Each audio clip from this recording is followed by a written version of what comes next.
Autoline Daily is brought to you by Borg Warner, feel good about driving. Bridgestone, your journey, our passion. And by Dow Automotive Systems, improving durability and increasing design flexibility with Betamate structural adhesives at dowbetamate.com. Hello and welcome to a brand new Autoline Daily. I'm Sean McElroy filling in for John today, but now let's look at today's news. During his 3 years as head of Subaru of America, Takeshi Tachimori has helped the brand reach record sales and market share. So it's no surprise to learn that he's being promoted to lead global sales for Subaru's parent company, Fuji Heavy Industries. Tachimori will be replaced by Tomomi Nakamura, who's currently the general manager of Subaru's global marketing division. We've been impressed with how the company continues to post big sales gains every month, so it will be interesting to see if Nakamura can maintain that success. Ford is shifting production of those all-new medium-duty commercial trucks that we reported on earlier this week.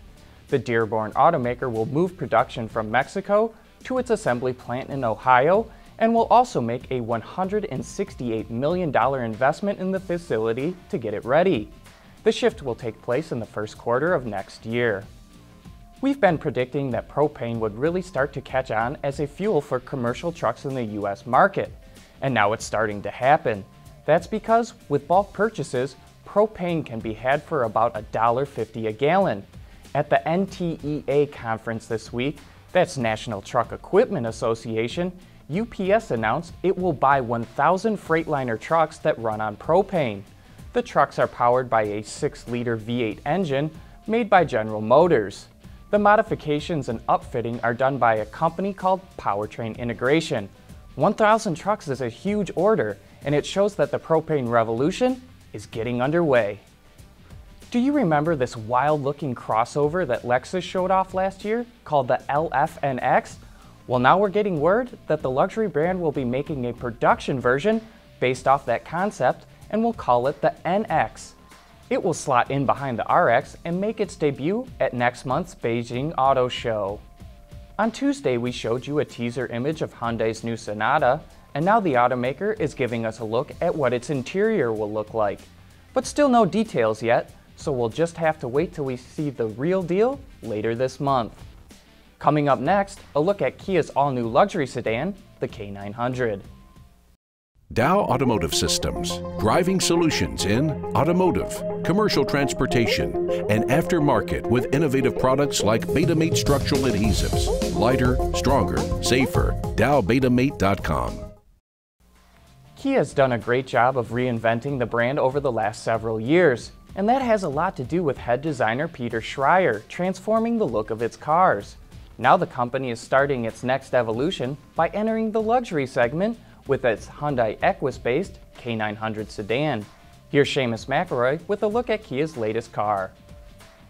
The K900 features Kia's first V8, a 5-liter with direct injection and 420 horsepower. It's mated to an 8-speed automatic transmission that was developed in-house. Kia will also offer a 3.8-liter V6 in the future. Even though it's a big sedan, it doesn't feel like one when you're driving it. The V8 that we test drove provides great power when you need it. Along with its fully independent front and rear suspension, the K900 was smooth to drive and handled itself well out on California's twisty mountain roads.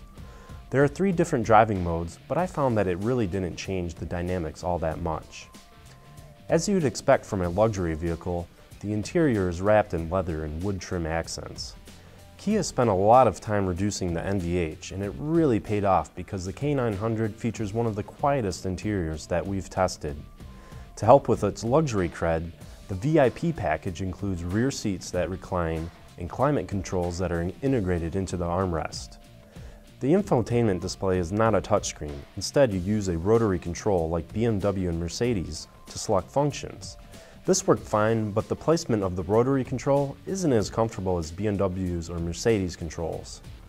Like most cars in its lineup, Kia loaded the K900 with a number of amenity and safety features.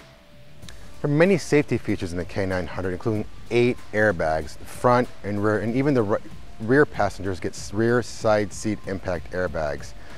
Also available is AVSM, our version of the Forward Warning Collision. It stands for Advanced Vehicle Safety Management. This is a radar-based system that looks forward and in the event of an impending impact will alert the driver through audible and visual alerts. In the event the driver does not respond to the signals, the vehicle will also tug the seatbelts and prepare the brakes for maximum brake effectiveness.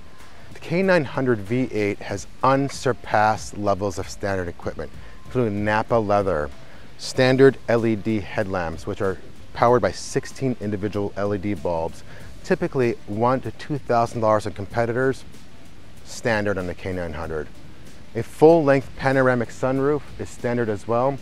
Most competitors do charge between $1,000 and $2,000, even if they offer it at all.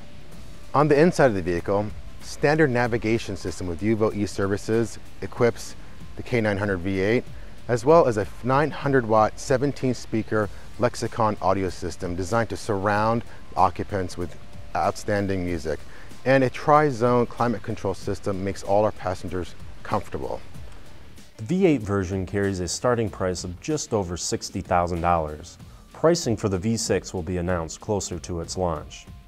Even though the K900 is a nice car and priced well below its competitors, the company is going to have a hard time finding customers willing to pony up over 60 grand for a Kia. Thanks for that report, Seamus. But that wraps up this week. Thanks for watching, and we hope to see you here again on Monday.